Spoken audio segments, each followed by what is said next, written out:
안녕하세요. 저는 70대 초반의 여성으로 아들 셋을 두고 있어요. 아들 셋을 모두 출가시켰으니 며느리도 셋이죠. 저는 젊은 시절 남편을 잃고 혼자 힘으로 아들 셋을 키웠어요. 처음에는 먹고 사는 일에 바빴죠. 먹을 거 안 먹고 입을 거 안 입고 그렇게 해서 종잣돈 모인 걸로 여기저기 투자를 좀 했죠. 제가 물건을 잘 판단해서 그런지 운이 좋았는지 투자하는 데마다 일이 잘 풀렸어요. 그러다 보니 지금은 꽤 많은 부동산과 현금을 가지고 있죠. 같은 환경에서 키웠지만 아들들은 지금 형편이 모두 다르답니다. 우선 첫째네는 아들이 아주 큰 회사는 아니지만 박봉은 아니어서 형편이 그럭저럭한 상태였어요. 그리고 둘째네 형편이 셋 중에 가장 어렵다고 할 수 있겠네요. 둘째는 중소기업에 다니고 있었는데 월급이 정말 쥐꼬리예요. 그나마 불행인지 다행인지 아이가 없어서 두 내외가 빠듯하게 먹고 사는 형편이었어요. 셋째네, 우리 아들 셋 중에서 가장 부유하게 사는 아들이에요. 아들 며느리가 같이 큰 고깃집을 하는데 꽤 큰 돈을 만지는 것 같더군요. 사람마다 성격이 다른 것은 당연하겠지만 우리 며느리들 정말 다 개성이 뚜렷한 아이들이었어요. 우선 맏며느리는 제가 보기엔 정말 맏며느리다웠답니다. 가장 경우에 밝았고 아래 동서들을 나름대로 컨트롤하려고 노력했죠. 둘째 며느리는 뭐랄까 참 착한 아이예요. 무슨 일에든 불만을 표현하거나 자기를 내세우지 않는 아이였죠. 그리고 셋째 며느리, 욕심이 있어야 돈도 많이 버나 봐요. 아주 욕심이 많은 아이랍니다. 참, 우리 집안에 대해서 먼저 말씀드리자면 대대로 왜 이렇게 아들만 많은지 알다가도 모를 일이었어요. 저도 아들만 셋을 두었고 죽은 남편도 5 형제 중 둘째였거든요. 다른 친척들네 집도 마찬가지였어요. 이렇게 남자만 가득한 집안인지라 손주를 볼 시기만 되면 다들 딸이기를 바랬죠. 남들은 아들을 낳지 못해 야단이라는데 우리 집안에서는 딸 하나가 아쉬웠답니다. 우리 큰며느리도 아들만 둘을 두었죠. 저도 손주 둘 중에 하나만이라도 손녀였으면 얼마나 좋았을까 싶었답니다. 사정이 이렇다 보니 며느리들이 참 딸 같고 예쁘기도 해서 저는 며느리들에게 그렇게 엄격한 시어머니는 아니었어요. 그저 모든 것을 며느리들이 알아서 하게 두었고 슬쩍슬쩍 하는 짓들을 보고 있는 정도였죠. 며느리들은 모두 혼자 사는 저에게 마음을 많이 써주더라고요. 그런데 그 중에서도 유난히 신경 써주는 아이는 바로 셋째였어요. 셋째는 집에 제사나 명절 등 행사가 있을 때 와서는 다른 두 며느리처럼 열심히 일에 매달리는 것이 아니라 저한테 매달리다시피 하면서 입안에 혀처럼 구는 것이었죠. 어머니, 이거 옆에 두고 하루에 하나씩 꼭 드세요. 이거 친정에서 보내주신 건데요. 어머니 연세 되시는 분들한테 아주 좋은 거래요. 여기서는 못 구하고 미국에서나 구할 수 있는 좋은 영양제예요. 셋째 며느리의 친정은 미국 일찍이 이민을 가서 장사를 시작했고 지금은 부유하게 사는 편이었죠. 그렇게 달라붙는 아이를 단호하게 내치기도 못하니 좋은 말로 타일렀죠. 아니다. 지금 네 동서들은 지금 나가서 일하느라고 정신이 없지 않니? 너도 나가서 동서들 좀 도와라. 조상들에게 차례를 지내는 것은 후손들의 정성이 깃들어야 하는 거야. 너도 분명히 우리 식구니 나가서 정성을 좀 보태거라. 그런데 셋째 며느리는 일손을 보태는 대신 행사가 있을 때마다 두툼한 돈봉투를 가지고 왔어요. 사돈댁에서도 부담스러울 정도로 저를 위한 선물을 많이 보내왔답니다. 며느리들의 성격이 저마다 다른 것처럼 아들들의 성격도 참 많이 달랐어요. 그 중에서 가장 부부싸움을 많이 하는 집은 첫째네였어요. 장남이 그럭저럭 회사에 다니고 있었지만 아들 둘을 키우기에는 역부족이었어요.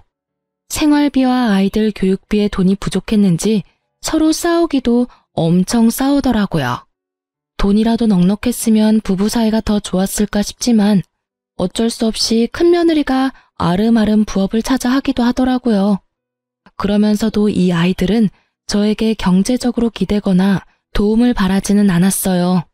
마음에도 없는 효도를 하면서 제 재산을 미리 나눠달라는 얘기도 일절하지 않았답니다. 딱한 사정을 알게 되고는 제가 몇 번이나 도와주려고 했는데 첫째라 책임감이 남다른 우리 장남이 지금은 괜찮다며 나중에 더 힘들 때 도와달라며 좋게 거절하더라고요.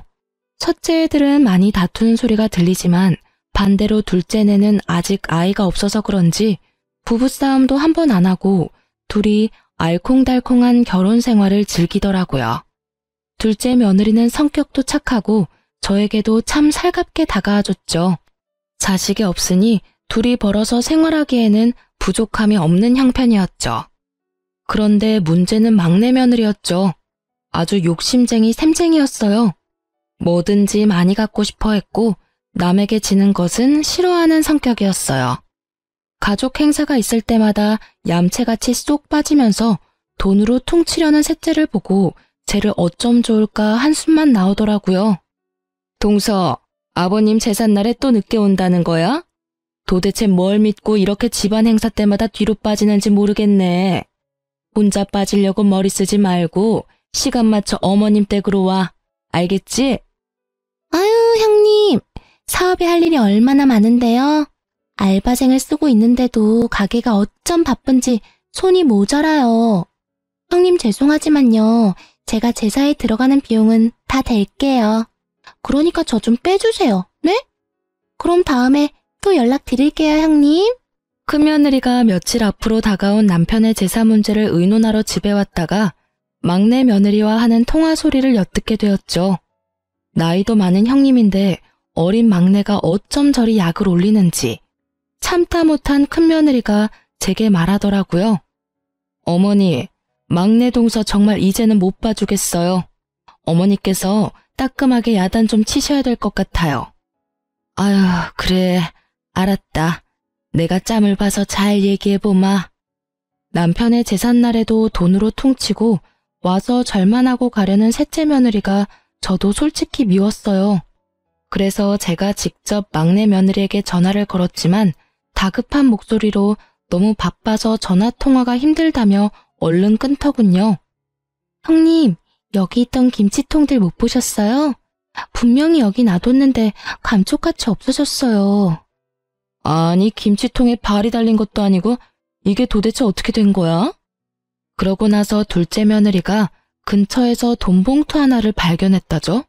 짧은 쪽지와 함께 놓여있는 돈봉투였어요. 꽤 많은 액수의 돈이 들어있었고 이 돈으로 사람을 사서 김장을 다시 하라는 셋째 며느리의 또 다른 얌체짓이었죠. 작년에도 똑같은 일이 있었죠. 막내 며느리가 우리 집 김장김치가 식당에서도 인기가 많아서 김치 맛에 손님을 끄는 것도 있다며 홀라당 전부 가져가 버린 것이었죠. 작년에 이어 이런 일이 또 벌어지자 며느리들도 저도 화가 많이 났어요. 드디어 큰며느리가 당장 시댁에 안 오면 가게로 찾아가서 큰 소리 낼지도 모른다고 말하며 막내를 집으로 불러들이는데 성공했어요. 그리고 막내를 야단치더군요. 이봐, 동서. 집안에서 벌어지는 행사는 돈으로 하는 게 아니라 사람이 하는 거야. 동서는 왜 사사건건 돈이면 뭐든지 다 된다고 생각하는 거지? 김장 담그느라 우리가 얼마나 고생했는데 그걸 홀라당 가져가 버리고. 돈봉투 말도 안 하고 숨겨놓으면 우리가 좋아할 줄 알았어? 남들이 정성 들여 담근 걸 동서가 무슨 권리로 가져가? 입이 있으면 말이라도 해봐. 막내면 더 사근사근 애살 있게 도와줘도 모자랄 판에 형님들이 고생하고 있는 거 뻔히 보이면서 입 꾹 닫고 모른 척 한다는 게 말이 돼? 아유, 형님. 화난 이유는 알겠는데 사람 사서 김장해봤는데 여기 이 집에서 담근 맛이 안 나잖아요. 식당에 김치 때문에 오는 손님들도 많거든요. 그러니까 제 사정 좀 봐주세요. 네? 옆에서 듣던 저도 기가 다 막히더라고요. 정말 그냥 넘어가기가 힘들었어요. 예, 셋째야.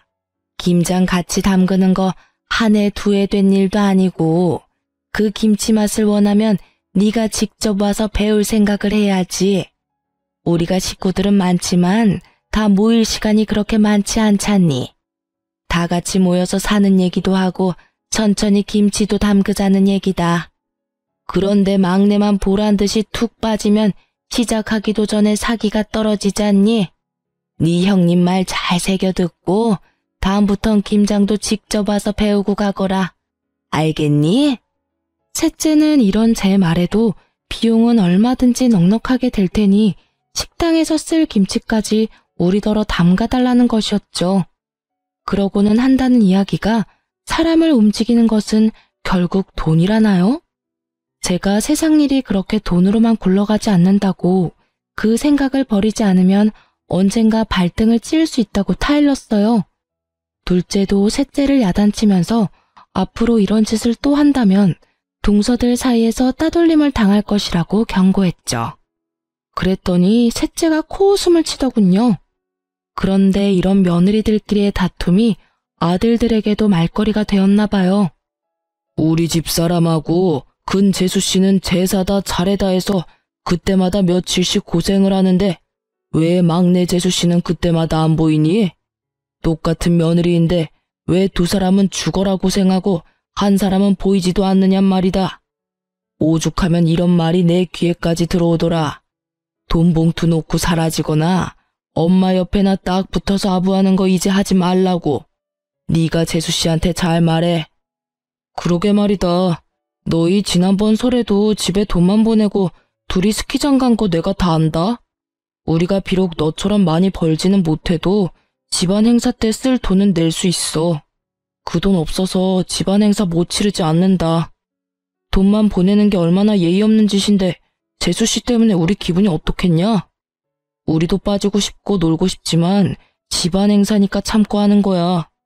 막내야, 어린 건 알겠지만 너도 한 집안의 가장이니까 네가 먼저 솔선수범하고 책임감 있게 행동해야 돼. 그래야 재수 씨도 보고 배우지. 아니, 제 와이프가 뭘 그리 잘못했다고 다들 왕따를 시켜요? 그렇게 그런 게 억울하면 형들도 돈 버세요. 돈 벌어서 힘들지 않게 살면 되는 거죠. 그냥 일 안 하는 것도 아니고 충분히 행사 비용 될 만한 돈은 내놓고 빠지는 거잖아요. 저희도 억울한 부분이 분명 있다고요. 각자의 사정이 있는 거잖아요. 고깃집으로 장사 잘 되는 게 얼마나 힘든 건지 아세요, 다들? 하루라도 장사 안 하면 주변 상권에 밀리기 일쑤라고요. 물 들어올 때 노져야 되는데 지금이 물 들어올 때라 절대 빠질 수 없어요. 저흰 형님들과는 다르게 하루하루가 바쁘다고요. 위에 아들 둘도 셋째 아들의 이런 말에 어이가 없는 모양이더군요.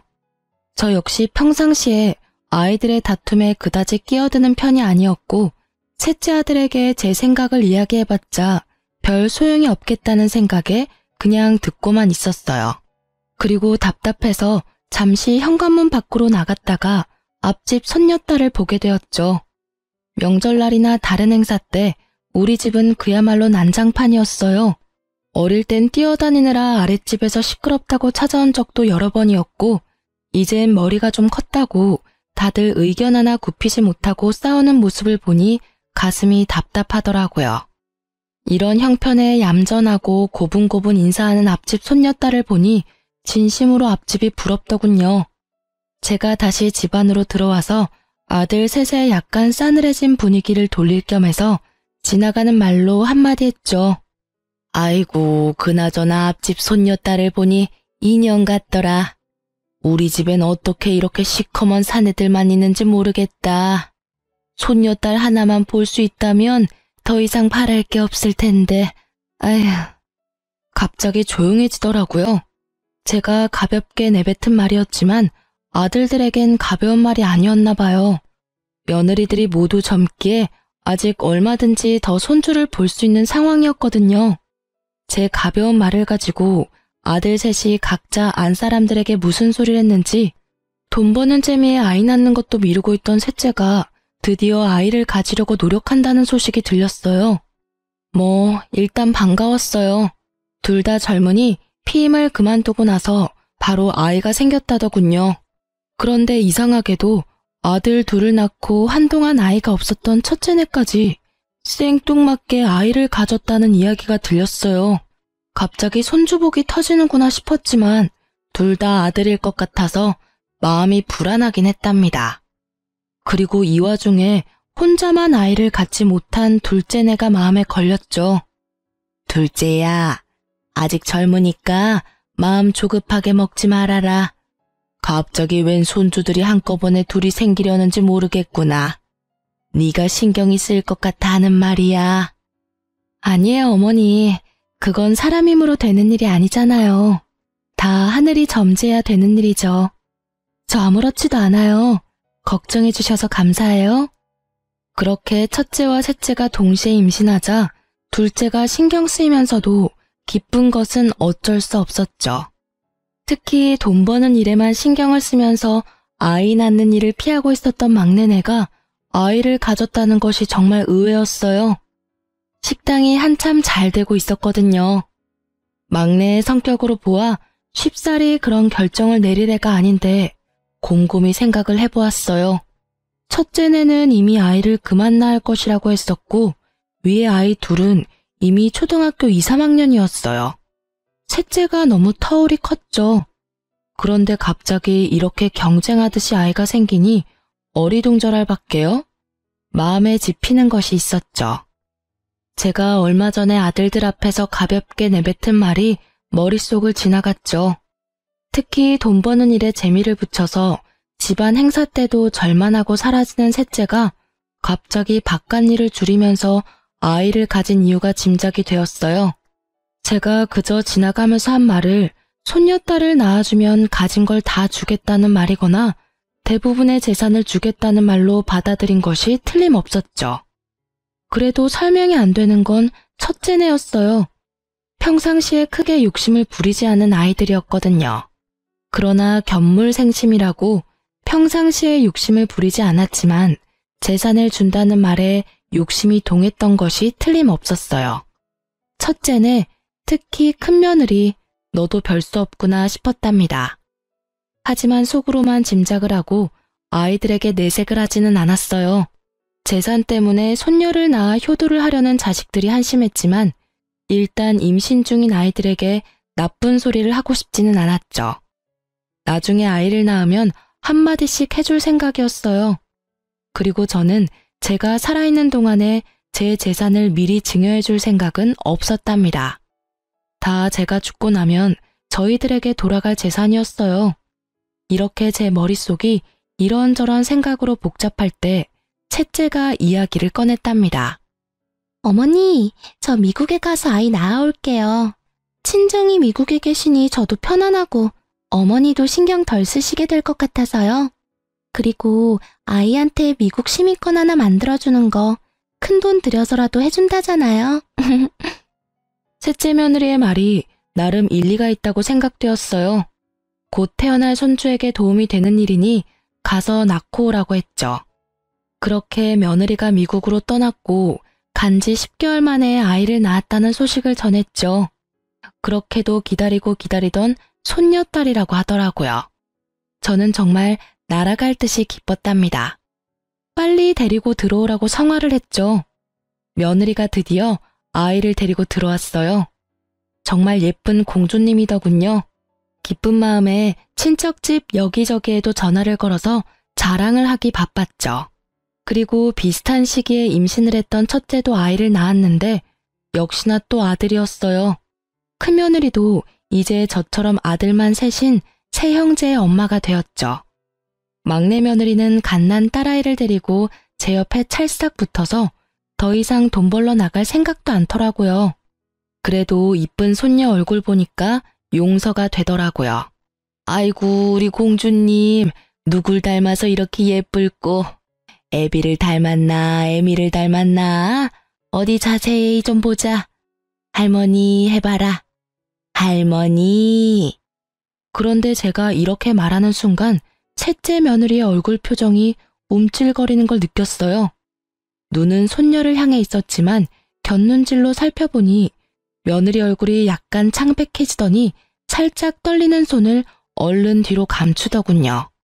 별일 아니라면 별일 아니었겠지만 뭔가 숨기는 걸 들킨 사람의 반응이었답니다. 내내 제 머릿속을 떠나지 않았고 곰곰이 돌이켜봤죠. 예전 막내가 매번 친정에서만 보살핌을 받길래 사돈께 고마워서 몇 번 전화를 했었거든요. 그런데 전화를 할 때마다 며느리는 집에 없다고 하더라고요. 순산을 위해 운동하러 나갔다는 것이었어요. 그리고 제 느낌인지는 모르지만 사돈 댁에서는 제 전화를 받는 게 어딘가 불편한 것 같더라고요. 피하는 느낌도 들었지만 그때는 그저 사돈이라는 관계가 어려운 관계니 자주 통화하기 불편해서 그런가 보다 했었죠. 지금 생각하니 사돈의 그 불편하다는 기색도 도가 지나친 것 같았어요. 며칠을 이런저런 생각으로 끙끙 앓고 있다가 가만히만 있어서는 안 되겠다는 생각이 들더군요. 뭔가 이상하다는 생각이 머릿속을 떠나지 않았기에 경찰에 오래 계시다가 퇴임한 제 친정의 사촌 오라버니에게 믿을 만한 곳을 하나 소개받았죠. 우선 며느리의 행적을 캐기로 결정하면서도 제가 며느리의 표정을 잘못 읽은 것이 아닐까, 괜한 일을 하는 것이 아닐까 하는 생각이 저를 착잡하게 만들었어요. 소개받은 곳에서는 우선 아이와 아들의 친자 검사를 의뢰하겠다고 하더군요. TV에서 본 것이지만 요즘은 머리카락, 하다못해 쓰던 칫솔이라도 가져다 주면 친자 관계 검사를 해준다는 것은 들어서 알고 있었어요. 그래서 며느리가 아이를 데리고 왔을 때 아이의 머리카락을 몰래 모아두었죠. 그리고 아들의 머리카락도 어렵게 모았답니다. 그렇게 해서 친자 검사가 진행되었고 결과는 충격적이었어요. 손녀가 우리 아들의 친자 관계가 아니라는 것이었죠. 우선 며느리의 불륜을 의심할 수밖에 없었답니다. 저는 충격에 며칠 동안 식음을 전폐하다가 우선 며느리를 불러 직접 물어봐야겠다고 생각했죠. 아무것도 모르는 막내 내외가 아이를 안고 집으로 들어서더군요. 그런 셋째 앞에 제가 그 검사의 결과지를 내밀었죠. 막내 며느리의 얼굴이 파랗게 질리면서 서 있을 힘도 없는지 그대로 주저앉아 버렸죠. 도대체 왜 이런 일을 저지른 거냐? 막내 너, 솔직히 물어보거라. 저 아이가 네가 밖에서 딴짓을 해서 낳은 아이가 맞느냔 말이야. 아들, 넌 왜 놀라지 않는 거니? 설마 너도 알고 있는 사실이니? 빨리 말해보거라. 우리 핏줄도 아닌 아이를 왜 네가 키워주려 했냐는 말이다. 어머니, 저 다른 남자 만난 적 없어요. 그 점에선 저 결백해요. 어머니, 그것만은 믿어주세요. 그러면서 털어놓는 며느리의 얘기를 듣고는 더욱 놀라고 말았어요. 이 일을 계획하고 실천에 옮기도록 한 것이 다른 사람이 아닌 아들이라는 것이었죠. 사실을 따져 물었어요. 아들이 아무 말 없이 바닥을 보고 있더군요. 그리고 흥신소에서는 또 새로운 소식을 알려왔어요. 며느리가 임신을 하고 출산을 하기까지 미국에 있었다는 것이 거짓이었다죠. 그 기간 동안에 며느리의 출입국 기록이 없다는 것이었어요. 귀신에 홀린 것 같다는 생각이 들더군요. 여기까지 듣자 눈앞이 캄캄해지면서 다리에 힘이 다 풀렸어요. 그러니까 임신하지도 않은 아이를 임신했다고 했고 당연히 국내에서 출산을 할 수가 없으니 원정 출산을 하겠다고 한 거였어요. 막내 며느리가 국내 어딘가에 아주 교묘하게 숨어버리고 10개월이 지나기를 기다리면서 그 사이에 아이의 입양을 추진한 것이었죠. 그러니까 결국 셋째가 손녀딸이라고 데려온 아이는 입양하라는 결론이었어요. 결국 제가 지나가면서 한 말을 가지고 저희들끼리 오해를 해서 빚어진 참담한 효도 경쟁의 결과였죠. 그러고 보니 비슷한 시기에 맏며느리가 위에 두 아이와 터울도 있는데 갑자기 또 아이를 가졌다는 것도 이상했죠. 과연 우연의 일치일까요? 맏며느리를 우선 불러서 물어보았죠. 저희는 이제 아이를 그만 낳으려고 애들 아빠가 단산 수술을 했었어요. 그런데 갑자기 아이가 생겼어요, 어머니. 이상하긴 했지만 이미 생긴 아이를 어떻게 하겠어요? 이 말도 듣기에 따라서는 며느리가 딴짓을 했구나 싶기도 한 말이었어요. 하지만 이 말을 전혀 아무렇지도 않게 하는 큰며느리에게서 한치의 의심도 느낄 수가 없었죠. 그래서 소개받은 사람들에게 큰아들 내외에 대해서도 조사를 부탁했어요.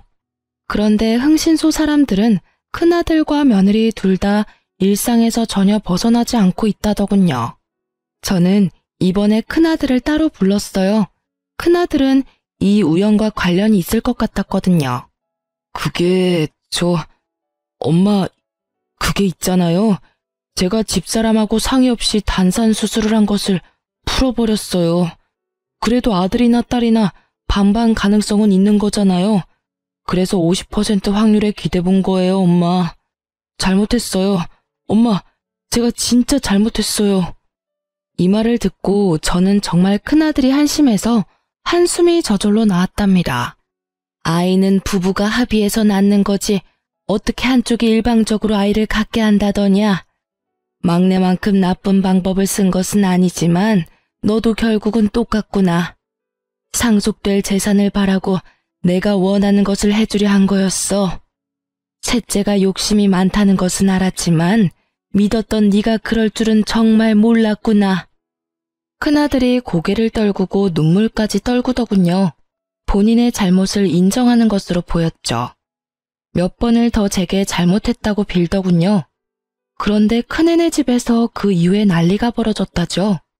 큰며느리가 짐을 싸서 갓난아이만 두고 친정으로 가버렸다는 것이었어요. 어떻게 나하고 의논도 없이 풀어버려요? 자식 하나 키우는 게 화분 하나 들여놓는 것 같이 생각되는 모양인데 어디 당신 혼자 아이들 한번 키워봐요. 나는 이제 모르겠으니까. 지금 처지가 그냥 그렇고 그래서 답답한 마음에 그랬어. 엄마한테도 말했지만 아들, 딸 확률은 반반이잖아. 그래서 그 확률에 좀 기대본 거였다고. 제발 이러지 말고 집으로 가자. 응? 확률? 아이가 무슨 로또인 줄 알아요? 지금 우리 처지로 있는 아이 둘도 키우기 빠듯한 거 알잖아요. 가뜩이나 이제부터 돈이 많이 들어갈 시기인데 아이가 하나 더 생겼으니 당신이 알아서 해요. 아무튼 당신이 벌인 일이니까 알아서 책임지겠죠. 딸 키우는 것보다는 아들이 돈은 덜 들잖아. 그리고 낳아놓으면 어떻게든 자라기 마련이라고. 이 말 같지 않은 말에 드디어 베개가 날아들었다지요. 도저히 말도 못 알아듣고 사태의 본질을 알지 못하는 아들에게 며느리가 단단히 화가 난 것이었죠. 아들이 몇 번을 더 가서 싹싹 빌었고 결국 일주일 뒤에 며느리를 데리고 오는데 성공했어요. 아들 복이 터진 집안에 하나 더 생겼다고 크게 다를 것도 없어요. 당신이 쓸데없는 욕심을 부린 데에 너무 화가 나서 이대로 헤어져 버릴까 생각도 했지만 아이들 생각해서 그냥 넘기기로 했어요. 그 대신 회사 끝나면 밤에 나가서 대리운전이라도 뛰어요. 둘도 힘든데 셋을 키우려면 지금 이대로는 절대 안 돼요. 당신이 저지른 일이니 그렇게 해서라도 책임을 져요. 큰아들이 그렇게 하겠다고 넙죽 엎드렸다는 것이었어요. 큰며느리가 오해를 불러일으킬 만한 제 말에 아들이 견물생심의 욕심을 부렸다는 것을 이해했던 모양이더라고요. 이렇게 손주들을 둘러싸고 집안이 온통 북적북적할 때 이 일에 대하여 참견하지 못하고 조용히 있는 사람들이 있었어요. 바로 둘째 아들 내외였죠. 그런데 이 손주 파동이 시작될 무렵에 둘째네가 저한테 와서 한 이야기가 있었어요. 그때 둘째 아들과 며느리가 하는 말에 저는 한 번 더 놀랐고 가엾어서 눈물을 흘렸답니다. 어머니, 제가 아이를 못 갖는데요. 이 사람한테는 문제가 없고요. 그래서 저희가 입양을 하려고 해요. 집안에 하도 아들만 많으니 예쁜 딸을 입양하려고요. 그런 둘째 며느리의 손을 잡고 그저 아무 말도 할 수 없었죠. 제가 손을 가만히 잡아주자 둘째 며느리가 눈물을 보이더군요. 아들이 그런 며느리를 달랬고요. 저는 입양을 하겠다는 둘째네의 입장에 전적으로 찬성했어요. 사태의 내막을 알게 된 저는 막내 아들과 며느리에 대해서 화가 날 대로 났어요. 낳지도 않은 아이를 낳았다고 저를 속이고 사돈집까지 그 일에 모두 가담했다는 데에는 정말 참을 수가 없었죠. 저는 아이들 6을 모두 불러 모았어요. 우선 셋째, 내 말을 잘 들어라. 입양한 아이도 분명히 네 아이다. 입양을 갈 처지가 되었다면 그것은 이미 부모로부터 한번 버림받은 거야. 그 아이를 너희가 데려오지 않았다면 어쩌면 더 좋은 곳으로 가게 됐을지도 모른다. 그 책임은 분명히 너희들이 져라. 그 애를 잘 키우도록 해. 셋째네가 그런데 대답이 없더군요. 제가 재차 아이한테 미안한 것을 알고 잘 키우라고 말해도 대답이 없는 것이었어요. 이렇게 해서 셋째네가 가짜 손녀를 만들어 가지고 왔다는 것이 마지네와 둘째네에게까지 알려지게 되었죠. 하지만 막내 아들은 여전히 뉘우칠 줄 모르고 말하더군요. 형들도 솔직히 말해보세요. 엄마가 가진 재산 다 준다고 했잖아요. 그 말에 혹하지 않을 사람이 누가 있어요? 엄마 재산이 한두 푼도 아니고 말이에요. 형들이 정말 나 같은 생각을 전혀 안 했다고 할 수 있어요? 큰아들이 부끄러운지 먼저 고개를 숙이더군요. 그렇지만 동생에게 할 말은 하더라고요. 엄마 말씀을 요즘 와서 곰곰이 생각해보니 엄마가 손녀를 보게 해주면 모든 재산을 다 준다는 말씀이 아니었어. 나 역시도 그렇게 착각을 했었다.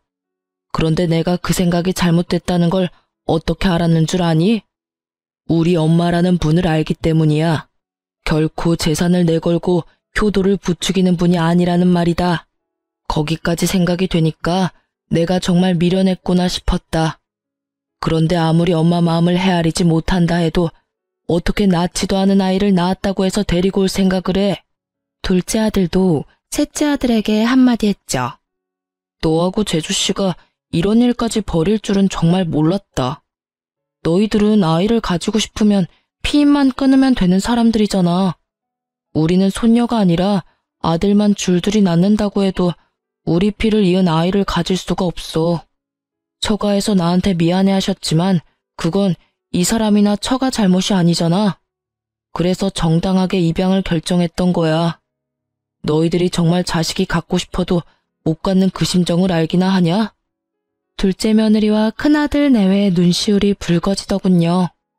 큰며느리는 갓난아들을 안고 있었고 셋째는 어디다 아이를 맡기고 왔는지 아이는 데리고 오지 않았더라고요. 이 순간에 갑자기 제 가슴이 덜컥 내려앉은 것은 왜일까요? 다들 킨 마당에 혹시라도 파양이라도 하지 않을까 덜컥 걱정이 되었죠. 애미가 이미 말했지 않느냐? 그 아이에 대한 책임이 있다고 말이다. 다시 말하마. 그 아이는 틀림없는 너희 아이고 내 손녀딸이야. 도대체 그 아이가 무슨 죄를 지어서 돌도 되기 전에 2번이나 버림을 받는단 말이냐?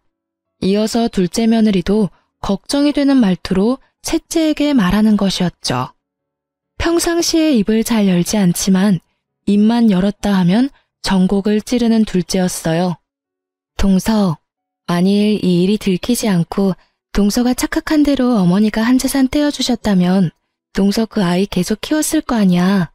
적어도 어머니가 살아계실 때까지는 그 아이를 키웠겠지. 그치만 그 후에 어머니가 세상에 없으면 물건 버리듯이 가볍게 버릴 생각을 한 거 아니지 설마? 진짜 너네가 사람이야? 짐승도 그렇게 생각 안 해. 제발 내 말이 아니라고 대답해. 어서. 셋째네가 굳이 부정을 하지 않았고 제 가슴에 아주 바위덩이가 올라앉아 버렸죠.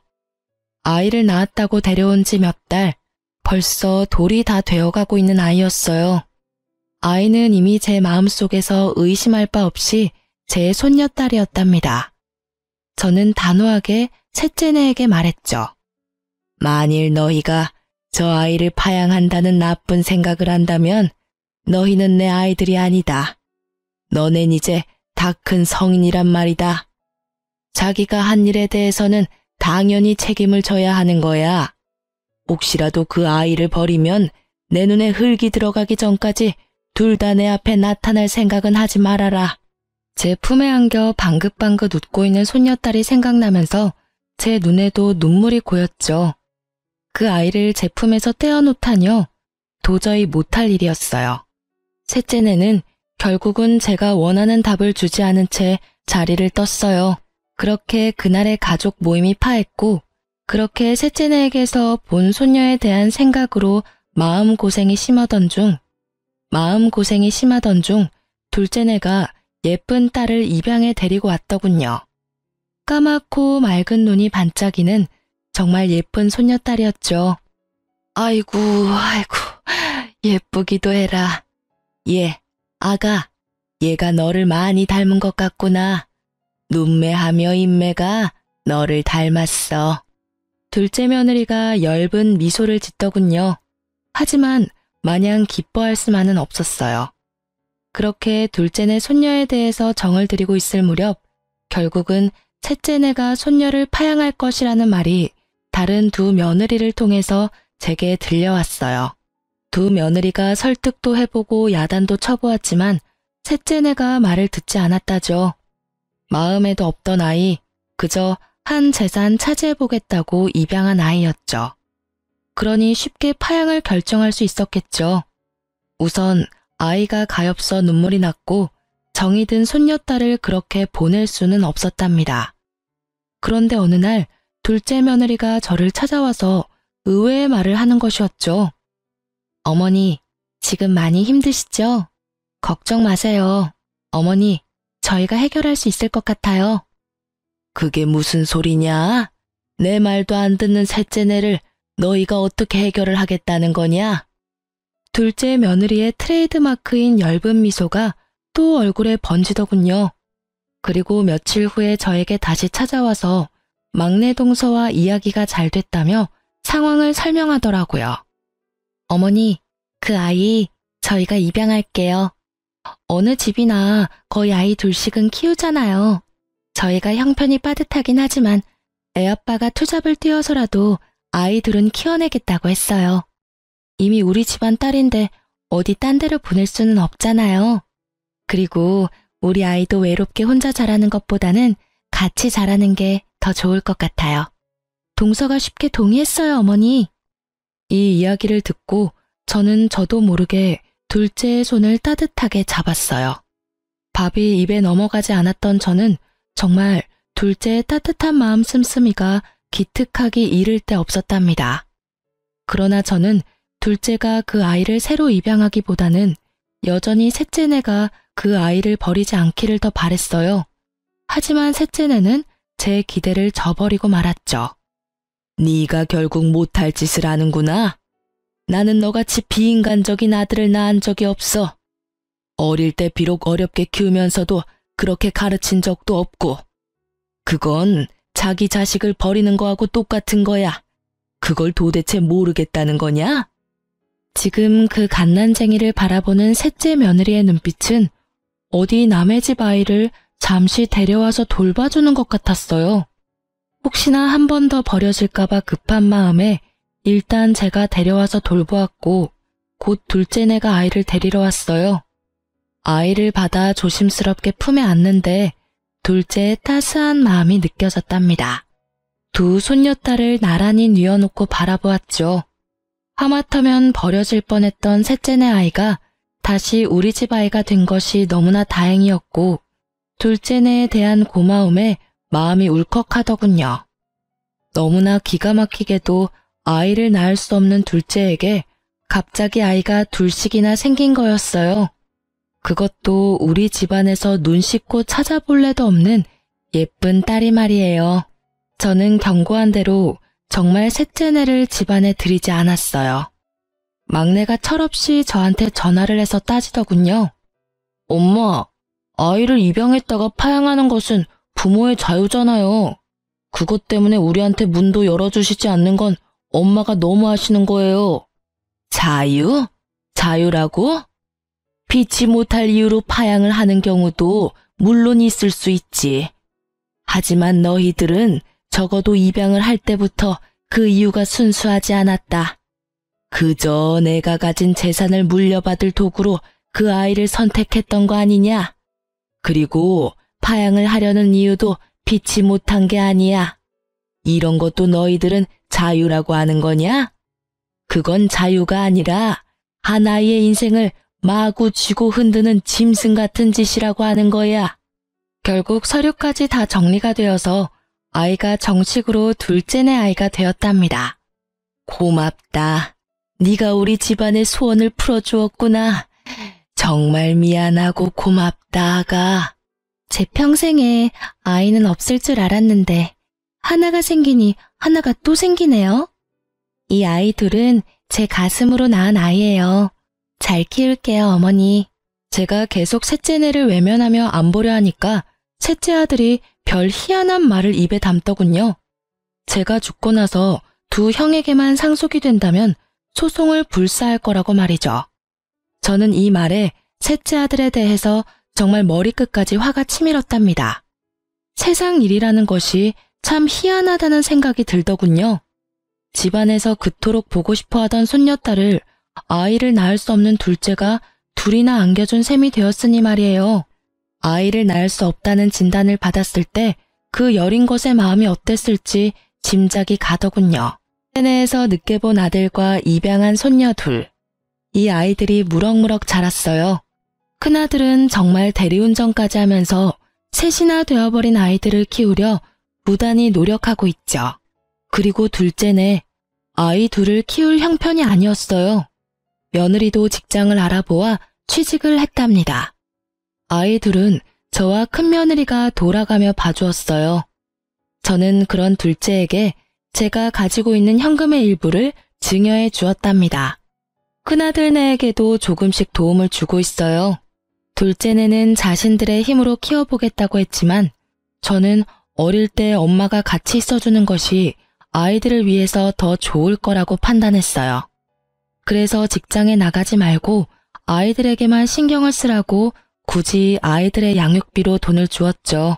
그런데 그렇게 잘 나간다던 셋째 아들의 사업이 갑자기 전 세계적으로 유행한 감염성 질병 때문에 된소리를 맞았다는 말이 들리더군요. 우리 셋째네뿐만 아니라 사람들이 모여야 장사가 되는 사업 특성상 자영업자들의 생계가 모두 막막한 지경에 처해버린 거죠. 그것은 미국의 사돈댁까지도 예외가 아니었다고 했어요. 심지어 제가 신경통 때문에 자주 가던 사우나까지 갈 수가 없게 되어버릴 정도였죠. 결국 셋째가 저에게 손을 벌리더군요. 큰 잘못을 저질렀지만 그래도 자식이라고 제 마음이 왜 흔들리지 않았겠어요. 하지만 여러 번 고심한 끝에 저는 셋째의 부탁을 들어주지 않기로 결정했어요. 아직 손녀딸 문제에 대해서 잘못했다는 기색이 없는 아이들이었죠. 그런 아이들에게 자신들의 노력도 없이 뭔가 생기는 것이 그 아이들을 위해서도 좋지 않다는 생각이 들더군요.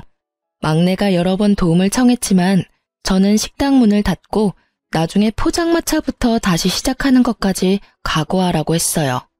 그렇게 스스로의 힘으로 다시 일으켜보라고 했죠. 세월은 무심하게 흘러서 새로 태어난 새 손주가 무럭무럭 자랐고 어느덧 초등학교에 입학할 나이가 되었어요. 저도 이제는 팔순을 바라보는 노인네가 되었죠. 자식을 포기한다는 일, 참 어려운 일이더군요. 셋째네를 그렇게 내치고 저는 참 많이 울었어요. 여전히 제 재산에 대해서 소송이니 뭐니 하는 말을 입에 담고 있지만 그래도 저는 그 아이들이 우선 잘못을 뉘우치고 사업을 자신들의 힘으로 다시 일으키기를 바라고 있어요.